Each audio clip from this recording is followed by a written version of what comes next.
In this market update, I'm going to be talking about the economy as it pertains to individuals.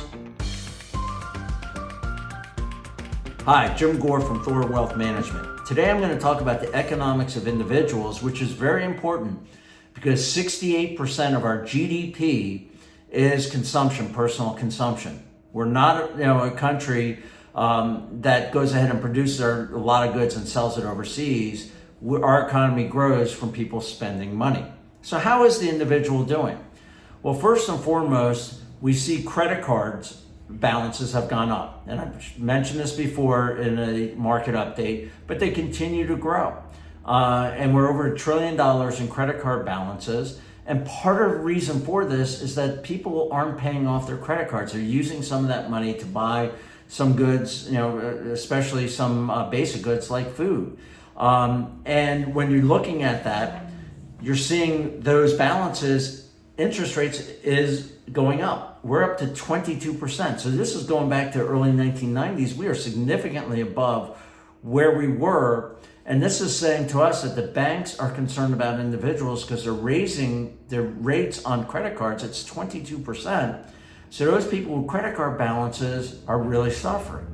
So how can they, if I'm suffering right now and I'm paying this credit card balances, what can I do to offset that? Well, first thing I can do if I have an investment account is I can go ahead and borrow from the investment account. It's known as margining my account.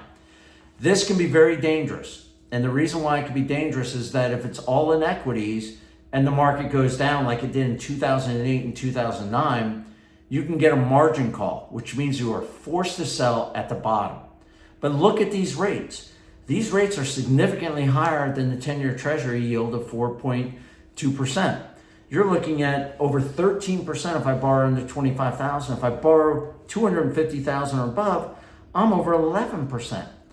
So that's a very high, but if I have a credit card, I can borrow against my investment account, but I have to be very careful that I don't get, I don't borrow so much money that I get a margin call that could hurt. That's one way to reduce my interest rate. The other thing that I can do is get a mortgage, refinance. Now, people don't want to refinance that took mortgages out at 2.5%, 2.8%. But if you have huge credit card balances, it might be the better alternative for you because you're paying 22% on that money. But note here, you're looking at the interest rate over the last year. So interest rates have come down on a 30-year mortgage from close to 8%.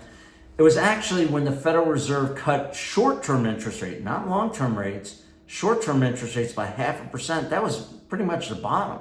And what has happened is mortgage rates have gone up 0.5%. What that means is investors are saying, hey, wait a minute. There's a possibility the Federal Reserve is cutting too early and they're cutting by too much.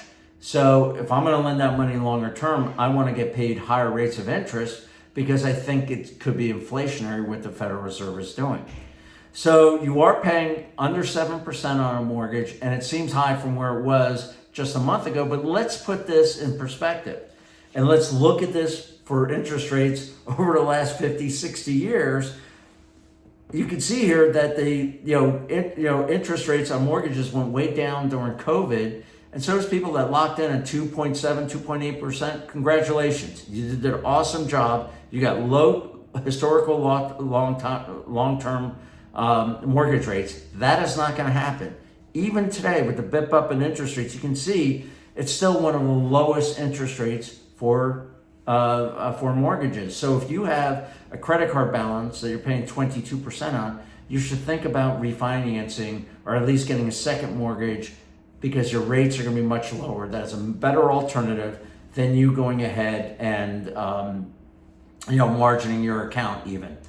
Now, the other side of things, if you have some debt from an individual that you can do is get a better paying job. And this happened 4 years ago, or 2 years ago, if you will.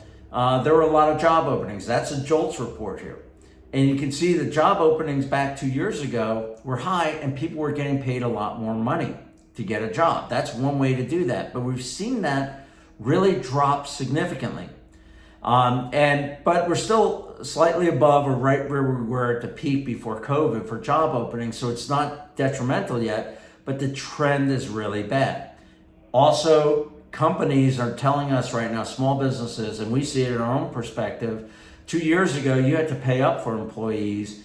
Now you're not going ahead and paying up for those employees. So if you're looking for a job, you got high debt, you getting a job where you're getting 20, 30% higher pay, it's probably not going to happen like it did 2 years ago. So your best bet is to go ahead and you look for lower interest rates rather than looking for a job. You should always look for another job, especially if you're not happy in your job, but you're not going to see the big increases that you saw before.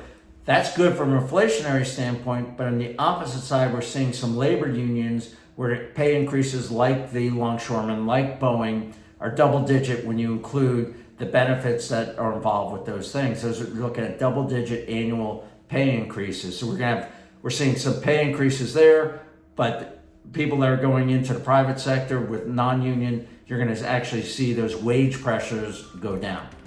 I hope everyone has a great rest of the 2 weeks. And as always, if you have any questions or concerns, email us at thorwealthmanagement.com or give us a call.